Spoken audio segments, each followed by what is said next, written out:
Okay, we're going up in the attic. But first, on our way up into the attic, we'll notice that our ladder stiles, side rails, do not fit flush to the floor. Okay, so they've been moved up, and so they got gaps in, so they do not extend 100%. Okay, so you'd be a fool to go up this ladder. That's all I can say. And it's plywood, okay, that's half-inch drywall, supposedly, but that's half-inch drywall. That offers a certain amount of resistance, okay, fire blocking, if you will, between the garage and the attic space. You're supposed to encapsulate the garage space, separate it from the living space. Living space, separate it from the attic space. Encapsulate the attic space, separate it from the garage and the living space. All three of these areas are supposed to be separated so that fires cannot spread through the structure. Coming on up here, so this plywood doesn't do a real good job of that. And we come up here and we notice, all right, we're noticing things.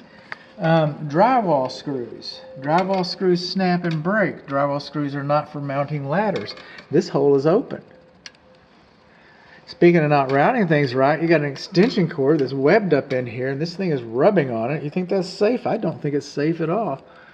Okay, you're not supposed to use extension cords in permanent applications. I can just say that right there. Save a whole lot of hubba hubba, but you know what I'm talking about. Moving on up in here. We got a little more room than this last attic. I don't know how I'm going to turn that light on. You're supposed to be able to turn the light on. I can't turn that light on, huh? Okay, well, since you can't turn the light on, bud, you're just going to have to use your flashlight. Alright. Okay, come up here where people have been falling through the ceiling and they put some plywood up here, I guess. Okay. Up here, this right here is your kitchen vent fan. Your kitchen vent fan, okay, is not supposed to have cloth tape on it. Cloth tape is combustible, spontaneous combustion. You got a fire inside that vent. You got a bad day already, I get that. But you got a fire inside of that vent. That cloth tape catches on fire, you got a fire in your attic. Woo-wee, look at that. We got some more repairs over here, so it looks like we had a little history of this. But look at that, we got a broken rafter right here. Nothing we got, I noticed from, I got a new board up there. See, somebody's been working on it. One thing that I noticed on the attic was how spongy it felt, and I said I was going to find plywood, and I did. We don't use plywood too much anymore. But yeah, we got a split rafter there. Okay, what else we got? Okay. Electric cables on top of service platforms. Okay, I'm not going for a hike there. But I will tell you this, we got some rigid air duct, which I appreciate.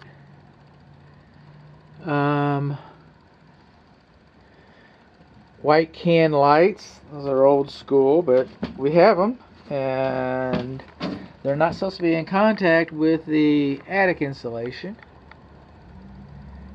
And then I got a couple rafters over here. It look like they've been repaired or split or spliced. I'm not sure. That almost looks like a factory thing. I don't, yeah, but there's so many of them. I just can't imagine that. It looks like somebody's gone in here and done some repair. Okay, water stains over there. Let's see if I can see around the corner. We're corner lookers. Okay, so that's over the primary bedroom area. We got loose fill insulation, fiberglass insulation. It's about 4 inches thick. We do not have depth markers. Some places it's less than 4 inches. And then when you have your 10, 15 inches of insulation, which you don't have, but when you do have it, it gets over here to the garage area and over the porch areas, you're supposed to have a dam or something. See how the way it's falling out? Okay, it's falling out over the garage. It's away from the living space. It's falling off away from the living space, and it's going to some place that you're not going to use it. So, here we go. Just keep looking. Yeah, we did some work up here, didn't we? We got it, boy. I got a little pull string. Okay. There you go. Right there it be. Look at those C-clamps. We got C-clamps just holding this together, man. How about that? And then over here we got a bottle jack. Okay, just pushing it up. 2 bottle jacks. Okay. This is some unconventional repairs.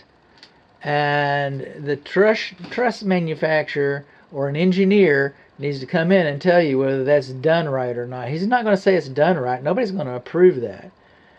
But, you know, if you want to say, well, what Bud said, well, you know what? What did the engineers say? Okay? What did the truss manufacturer say? That's what we want to know. You're supposed to have a cover over this. It's supposed to have a switch so that light doesn't work, you know. And that's the way they did it 50 years ago. So, but yeah, that's some interesting repairs here. I gotta say. I'm saying it.